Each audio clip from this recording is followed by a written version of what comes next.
I'm Linda Egnatz, and I'm the Executive Director of the Global Seal of Biliteracy. I want to welcome you to Global CRED and to this session called Game Changer, What Can a Seal of Biliteracy Do for You?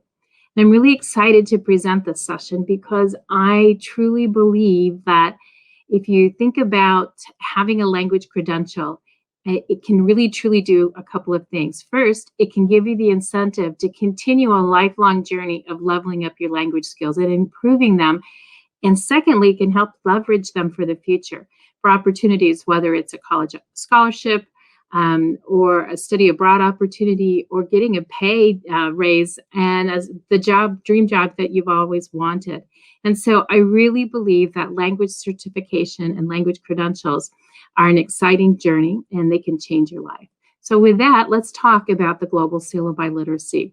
And we'll start with some game basics. First of all, the Global Seal of Biliteracy is open to anyone who has language skills. So you can play this game as an individual with an individual application or with your classmates in a school or with your work colleagues in a work organization or corporate environment. There are no age limits. We've had middle school students as well as adults and even seniors earn their Global Seals of Biliteracy. All you need to play are skills that measure into the intermediate, what we refer to as functional fluency, or above levels in 2 or more languages to play. And you can test to achieve your seal of biliteracy, your language credential, anywhere. So you can test in a classroom, but you can also test at work or at home via the internet. And so there's a number of different ways to test, but the rules are consistent wherever you are. And there are 3 different levels of certification or awards: functional fluency, working fluency, and even professional fluency. And so let's start with just some basics. What is a seal of biliteracy? Well, it is basically a recognition that's awarded to certify that you have 2 skills, or you have language skills rather, in 2 or more languages. And in 2013, I wrote an article for Education Week called The State Seal of Biliteracy, a Game Changer. Because at that time, states had begun to look at how could we recognize and create an incentive for students, not just to take a language in school in order to get meet a prerequisite for college as an entrance requirement, but really to become competitive and be able to have a language skill that's actually useful in the workplace. And so I saw that as a real game changer for my students as a Spanish teacher. And as I wrote that article a long time ago, I see it every day more and more so. It is a game changer because it gives you a reason to not just level up your language, but really leverage your skills for the future. And so ever since then, I have really been committed to helping language learners do those 2 things because it celebrates your skills and your accomplishments. And it also gives you a document that certifies what you're able to do and allows you to then present that document to an employer, to a university, to an organization that might provide you with a scholarship or some other internship opportunity. It is a personalized certificate. It is serial numbered and unique to you. It lists the languages in which you're proficient and the level of skill that you have. And it is yours. And so the Global Seal of Biliteracy has some bonuses. It's been used for a number of different things. So it, first of all, can distinguish you sets you apart. Taylor Doyle used her Seal of Biliteracy to earn internships, scholarships, and she's worked in a number of different non-governmental sort of organization experiences. Using her language and then growing her language and improving it and making it even better. Annabella used her Global Seal of Biliteracy in 2 languages, Chinese and Spanish, to actually get off of a wait list to Cornell University. Austin used his Global Seal at the functional fluency level in Spanish to get a scholarship for Michigan State University. And Georgia Gray, she used her Global Seal of Biliteracy at the working fluency level in Japanese to get advanced placement. at the University of Washington. And so we see these students actually using their language skills to leverage them for future opportunities. And you can do the same. The Global Seal equips you to meet your career goals because each of those levels of certification match different skills within a particular career goal. And so this particular chart, it's called Oral Proficiency Levels in the Workplace. And you can actually find this chart. It's downloadable at actful.org. And on the left, you'll see the different levels that certifications are based on the ACTFL scale of proficiency. It tells you in that second or third column what those functions are, what you can do at those levels. And then it corresponds to different levels of skill that you might use for a particular job. Some skills you can use your language to do at a, you don't have to be super fluent or proficient, but you could still use your language skills. So for example, if I'm at that intermediate level of functional fluency, I could use job skills that require me to use the same sort of language over and over again, simple questions and answers, things that are predictable. So I could be a sales clerk. I could be a receptionist. I could maybe do hospital admissions, things that are, sort of highly repetitive. I might be a tour guide because I would get the same questions over and over again, likely from day to day. But if I have more skills, maybe I'm at the advanced low and I have my working certificate, my working fluency credential, that actually is enough skill in a language to be certified as a foreign language teacher. But I might also use those skills in nursing. I could talk to someone about, what happened in the emergency room. I could use that in a legal situation, certainly in customer service, in retail services, lots of a police officer, lots of different ways that language skill could be used. But if I have an even higher set, obviously, I could, be using those languages in such a much more technical way in terms of translation services and things like that. And so your level of language, it's not an all or nothing proposition. Your level of language is meaningful, but there is a way, you can continue to grow it. And so there isn't just one global seal for you. There are at least 3 in your future. And they can lead to things like pay differentials. Lots of different companies, different states, and local government entities offer bilingual pay. One of the ones that we see very commonly is in the medical profession, where we've seen, especially with COVID-19, the need for language services in other languages. This is an advertisement from ZipRecruiter that kind of gives the average salaries for different job sets. This happens to be for a nurse at $70,000 average a year. But the American Nursing Association says that there's a pay differential average of about 7% for bilinguals. And so I just sort of found out what, the ZipRecruiters say, that the pay, average scale is for a bilingual nurse. And they said it was $85,000 a year, which is a $15,000 difference. So there's certainly an incentive to be a bilingual in the workforce. Global Seal of Biliteracy knows that and understands that it's important to be able to document your language skills. And so one of the things we've done with the Global Seal certificate is we've given you a serial number. And that allows you to enter it on your resume or a CV and to put it in on a profile, for example, on LinkedIn under licenses and certifications. It's not just an award or a trophy. It truly is a micro-credential that talks about a skill that you have demonstrated through testing that you have, and you want to promote it. You want to be able to advertise that this is something that sets you apart alongside of all of the other skills and things that you're able to do. What is unique about the Global Seal compared to some of the state seal programs is that college students and adults can also go global. This is Anna Barajas, who received 2 Global Seals in Italian and in French. And she was talking about how she sees that as a way to not just show her employers that she can, she'll be more useful in terms of getting a job. It's more a way to market her own skill set. But she's also excited about using those skills and then being able to level up to the next level to professional fluency for her.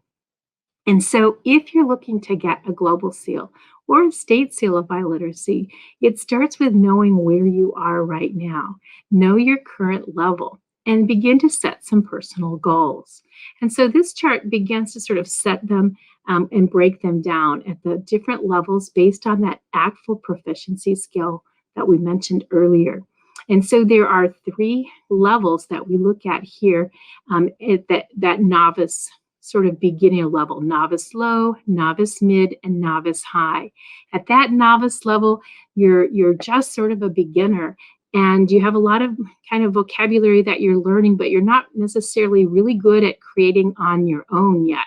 It's a lot of memorized language. You're pretty much at sentences, maybe some words that you're putting together, but a lot of them are things that you've memorized. And so it makes it a little bit difficult if you come across something you haven't heard yet. And so one of the things that we think about there is you need a lot of support. So I've used the little icons of sort of the baby and the toddler and the training wheels on the tricycle, because you do need a lot of help and support to be able to operate with language at that level. That's oftentimes what you do in the classroom.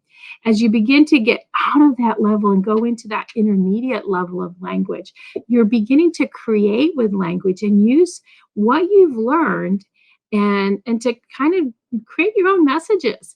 Now, what happens when you get into that level is you start to make a lot more mistakes. It's not that memorized perfection, but it actually is your language, and it's actually okay to make mistakes. As the more you practice, the more they'll start to go away. And that's a part of language learning. It's sort of like when you began to start to ride the bike. You needed the support of those training wheels, but when you took them off, you did fall down a few times, but pretty soon you got better and better, and then you didn't fall down anymore. And that's like language learning. And so each one of these things require a little bit of risk taking, and they require practice, and they take time. But language learning is definitely worth that journey. And so you'll be able to come back and look at this in some of those specific areas of growth that you'll need to follow. And there are other sessions here offered at Global CRED that will be even more specific to what you need to do to level up to get to each level of language growth. As you get into those higher levels, once you get into that first intermediate mid-level, we say it's functional fluency. And that's because it's the place where you actually can get by in the second language that you're learning with a native speaker. We say a sympathetic native speaker, one that's accustomed to listening to someone who is from another country or who doesn't speak the language. It's sort of like if you're playing sports, it's junior varsity. You're off the bench and you're playing the game. It might not be real pretty yet. You're not great at it, but you're totally actively participating and you'll get better. But you can play on your own. You don't need that. You're completely an independent player now. And you're functional. You can get by. So if you're traveling, you can order a meal. You can, find your hotel. You can make a purchase and you can get by. You can help, someone at work. You can, help them fill out a form or whatever that might be. But there are these additional levels, and we want to continue to see you grow your skills. And it's experiences in the native language, that language that you're with native speakers, that are going to help you get to those higher levels. But they're worthwhile. And so how do you get the Global Seal? How do you find out if you've arrived? It does take a test. And there are a number of different tests that you can take. And so for the Global Seal, we have over 100 different languages that you can take a test in. And the tests are offered by different companies. And so on our website, www.theglobalseal.com, there is a page called under Learn More for Qualified Tests. And it looks like this. And it will tell you what the level of the word is and what the score required for that particular test. If you click on the green test name, it will take you to a page that gives you test information for that particular test. It'll also give you a hot link to that test company's website so that you can actually make a purchase with that test company and take your test. The Global Seal does not test. We just accept the test scores. We verify that they have, in fact, are a valid test score, that they meet our requirements, and then we provide you with the actual certification based on what you've done. So what do proficiency tests measure? Well, first of all, they measure the comprehension of the language, what it is that you understand. They'll measure listening comprehension and reading comprehension and how much you understand. So part of that is understanding vocabulary, but also understanding maybe different speakers from different locations, and how can you understand someone who's speaking at length, or is it just shorter contexts that you understand? So it depends on not just how much you understand in terms of vocabulary, but for how long can you listen. And it also measures the production of the language, what it is that you can actually do on your own. So when you're writing, are you only writing a list of words? Can you write sentences? Can you write a paragraph? Can you write a series of paragraphs and make a short essay? Could you write an email asking and answering questions going back and forth? When you're speaking, could you talk about a topic at length? Could you give supporting points? Could you write with an introduction and a conclusion? Could you have a conversation? Those kinds of things. So it's not just, it's the quantity of the vocabulary, the quality, are you using more authentic words? Are you using very simple language? Is how much can you say and how organized is what you say? Can you use supporting points? Do you have transitions? How fluent is your speech? How good is the pronunciation? And how accurate is the grammar, although that's not the most important part. And so we do take tests that are based on the actual scale.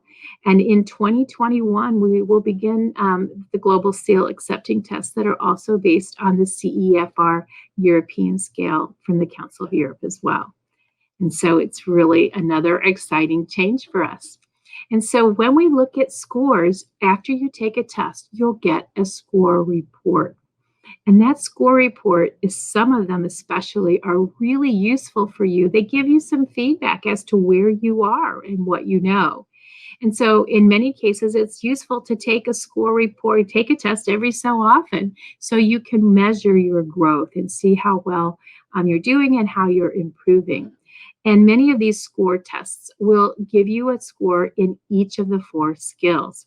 And what will be interesting is, just as kind of obvious, that we all have strengths and weaknesses, that we will not have the same score in every area. Most of us will be able to read a little bit better than maybe we listen. If you're shy, maybe you read better than you speak. If you're outgoing, or you're from a family that speaks the language at home, or you grow up with your grandmother speaking the language, maybe your speaking is better than your writing. And so when you get your score report, it's going to give you that information. And many score reports from some test companies will even give you some tips and suggestions for how to improve. And you want to take those to heart, because they're going to help you get better. To earn a Global Seal of Biliteracy, you will have to meet the criteria in each of the categories. So it's not an average or a composite score. You do need to qualify in each of the scores so that we can verify for that university or that employer that, in fact, you have that level of skill or above in each of the categories. But there's kind of a game to that, because you're going to see that when you actually have those scores in each of the categories, that you're probably at the next level of certification in one of them. So when you're ready to, after you've tested, then you can go to theglobalseal.com. You can click on the Apply tab and either apply as an individual, or if you've tested with your school or a company, they can apply on your behalf. and your test scores will be submitted. If you're applying as an individual, the test company will send your scores to us. If you're applying with your school or organization, then they will submit your scores on your behalf. And then you will receive your Global Seal certificate and embossed seal with our congratulations. So if you're a bilingual, get your CRED, document your skills with a language credential, discover where it takes you, and congratulations. Thank you.